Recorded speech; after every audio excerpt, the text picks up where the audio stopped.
Hello दोस्तों, तो आ गया भोजपुरी के पावर स्टार पवन सिंह का एक बेहतरीन सॉन्ग, जिस सॉन्ग का नाम है छोड़ दी ना।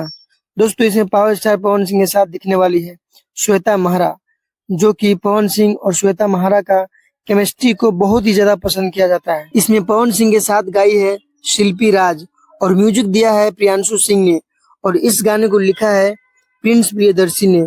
ये गाना कल सुबह 7:20 पे आ रहा है फ्रांसी म्यूजिक चैनल पे, तो आप लोग तैयार रहिए। और वहीं पे भाई खेसारीलाल यादव भी आ चुके हैं पवन सिंह से टक्कर लेने के लिए।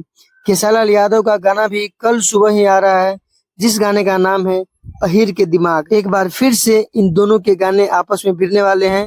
कौन गाना किस पर भारी पड़ेगा, आप लोग कमेंट बॉक्स में जरूर बताइए।